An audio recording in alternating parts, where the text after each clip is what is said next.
Hello everyone, this is me psychologist Monica Sharma once again. और आज मैं आपके साथ इमोशनल ट्रिगर्स के बारे में बात करने वाली हूँ कि हम इमोशनल ट्रिगर्स को कैसे डील कर सकते हैं।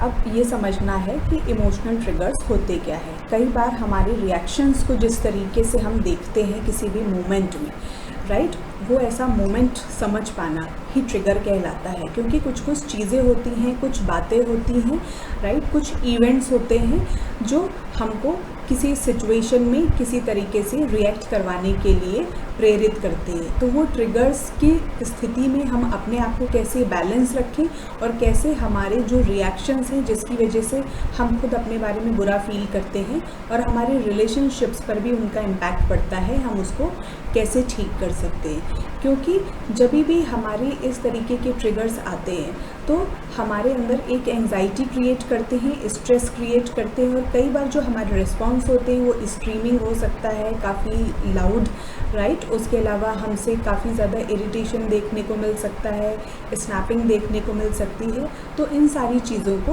रोकना बहुत ज़रूरी है। और इन इमोशनल ट्रिगर्स को हैंडल करने की जो टेक्निक्स हैं उसमें सबसे पहले मैं आपको ब्रीदिंग के बारे में बताना चाहूँगी। Breathing is that first step जो हमको सबसे ज़्यादा हेल्प करेगा।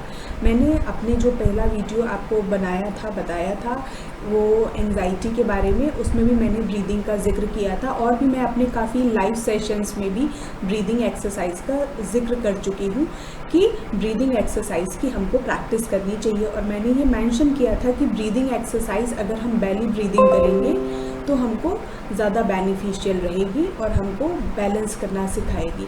क्योंकि जब भी ऐसे कुछ इमोशनल ट्रिगर्स आते हैं तो हमारे नर्वस सिस्टम को हिट करते हैं और नर्वस सिस्टम जैसे ही हमारा रिएक्शन देता है हमारे अंदर काफ़ी ज़्यादा रेस्टलेसनेस आ जाती है। तो उस नर्वस सिस्टम को बैलेंस करने के लिए और हमारे बॉडी में आने वाले चेंजेस को बैलेंस करने के लिए ब्रीदिंग एक्सरसाइज हमको बहुत हेल्प करती है। और ये भी बताना चाहूँगी कि प्लीज़ आप ब्रीदिंग एक्सरसाइज रोज़ करें। ब्रीदिंग एक्सरसाइज आप अगर रेगुलरली करेंगे तभी ये आपको उस इमोशनल ट्रिगर्स की सिचुएशन में हेल्प कर पाएगी।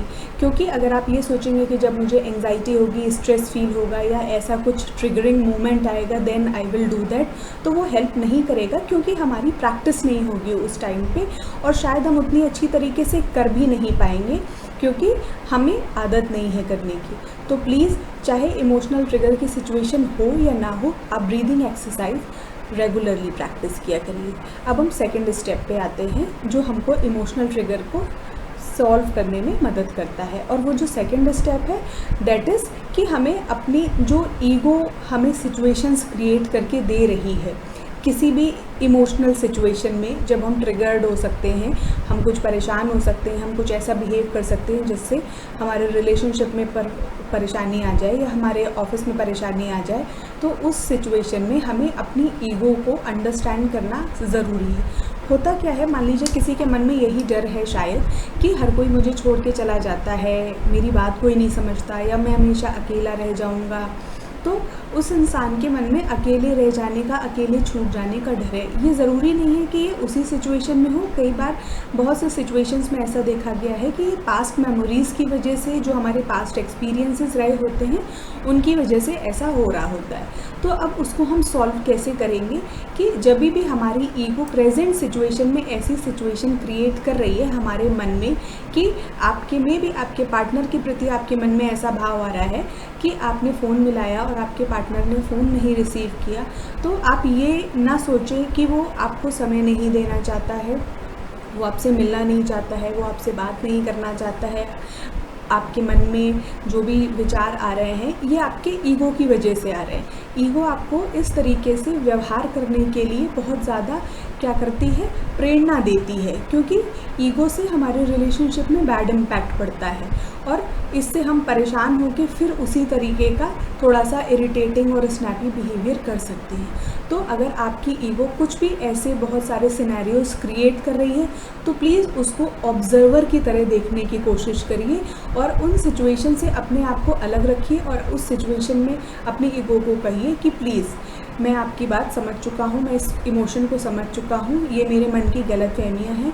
मे बी मेरा पार्टनर शायद अपनी मीटिंग में बिज़ी है, मे बी वो शायद सो रहा है, मे बी हो सकता है वो किसी ज़रूरी प्रेजेंटेशन में है या वो किसी ज़रूरी कॉल में है। क्योंकि हमें अपने इमोशंस को इस तरीके से रेगुलेट करना सीखना पड़ेगा, क्योंकि ईगो हमारे रिलेशनशिप्स का एक बहुत बड़ा एनिमी है। उस एनिमी को अगर हम ऑब्जर्वर की तरीके से डील करेंगे तो हम ज़्यादा बेहतर अपने इमोशनल ट्रिगर के साथ डील कर पाएंगे। अब मैं आना चाहती हूँ थर्ड स्टेप पे। अब वो थर्ड स्टेप ये है कि हमें प्रैक्टिस करना पड़ेगा सेल्फ एक्सेप्टेंस को। देखिए, सभी प्रकार के विचार, सभी प्रकार की भावनाएं, इमोशंस, फीलिंग्स हमारे मन में आएंगे, हर तरीके के थॉट्स आएंगे।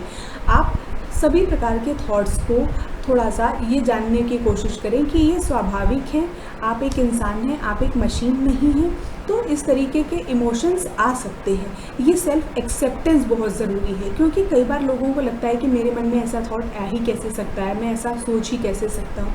नहीं, हम इंसान हैं, हम इंसानों से ही डील करते हैं, इंसानों के बीच में रहते हैं, तो सभी प्रकार के विचार हमारे मन में आ सकते हैं।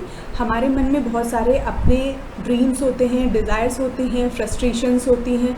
उसके अलावा हमारे बहुत सारे पास्ट मोमेंट्स में भी बहुत सारे ऐसे चीज़ें रही होती हैं, बहुत सारे पास्ट बैगेजेस रहे होते हैं, जिसकी वजह से हमारा एक थॉट पैटर्न बनता है, हमारी एक पर्सनालिटी बनती है। और कई बार हम ऐसी परिस्थितियों में फंस जाते हैं कि नकारात्मक विचार, नकारात्मक सोच, ओवर थिंकिंग, स्ट्रेस हमको घेर लेती है। और जब ये ज़्यादा हो जाता है तो हम एंग्जाइटी या डिप्रेशन में फंस जाते हैं, हम इमोशनली ट्रिगर ज़्यादा होने लगते हैं। तो अपने इन विचारों को भी एक्सेप्ट करना सीखिए। जिस प्रकार से अच्छे विचार हैं, उसी प्रकार से अच्छे विचार ना होना भी एक सामान्य बात है, वो कुछ क्षण के लिए हो सकता है। और जब हम ये अपने इस तरीके के नेगेटिव इमोशंस और फीलिंग्स को एक्सेप्ट करना सीख लेते हैं और ये मानते हैं कि ये इनका आना भी स्वाभाविक है, और अगर मैं इनको व्यक्त कर रहा हूँ, मैं इनको सामने वालों को बता रहा हूँ, मैं कभी ऐसा फील कर रहा हूँ, तो ये भी एक स्वाभाविक बात है। तो हमारी जो इमोशनल ट्रिगर को डील करने की जर्नी है वो थोड़ा आसान हो जाती है, क्योंकि जब तक हम मानेंगे नहीं कि प्रॉब्लम है या ये चीज़ें भी हो सकती हैं, तो हम उसको डील कैसे करेंगे। तो इसलिए बहुत ज़रूरी है कि प्रैक्टिस करना सीखिए सेल्फ एक्सेप्टेंस की, कि सभी प्रकार के विचार, सभी प्रकार के इमोशन, सभी प्रकार के फीलिंग्स हमारे मन में आके इस तरीके का इमोशनल ट्रिगर पैदा करते हैं, और अब हमें उनको ऑब्ज़र्व करना है, हमें उन्हें समझना है, और उसके साथ ही हमको उनको डील करना सीखना भी है। तो प्लीज़ इन बातों को याद रखिए। ब्रीदिंग करना रेगुलरली स्टार्ट करिए, जैसे मैंने आपको पहला स्टेप बताया। सेकंड स्टेप मैंने बताया कि अपनी ईगो को विटनेस करना शुरू करिए एक ऑब्जर्वर की तरीके से, ताकि वो आपको उस तरीके से ट्रिगर पर ना ले जाए और आप चीज़ों को, अपने इमोशंस को, अपने फीलिंग्स को अच्छी तरीके से बैलेंस कर सकें। और एक प्रैक्टिस जो लास्ट में है सेल्फ एक्सेप्टेंस का, कि सभी प्रकार के इमोशंस, सभी प्रकार के थॉट्स हमारे मन में आते हैं, हमें उनको सम्मान करना है। वो आएंगे, वो चले भी जाएंगे, और हमको अपने आप को शांत बना के रखना है, हमें काम रखना है। जब तक हमारे अंदर कामनेस की सिचुएशन नहीं क्रिएट होगी, राइट, हमारा नर्वस सिस्टम नहीं हील होगा, हमारा फिजियोलॉजिकल जो बॉडी है वो भी हील नहीं हो पाएगा। तो ये थोड़ा सा प्रैक्टिस करिए इन इमोशनल ट्रिगर्स को डील करने के लिए, और नेक्स्ट वीडियो में फिर मिलते हैं। उसके अलावा अगर आपकी कोई क्वेश्चंस हैं तो प्लीज़ आप वो मुझे नीचे कमेंट बॉक्स में लिख सकते हैं। I will definitely try to work and help on those issues as well. Thank you so much.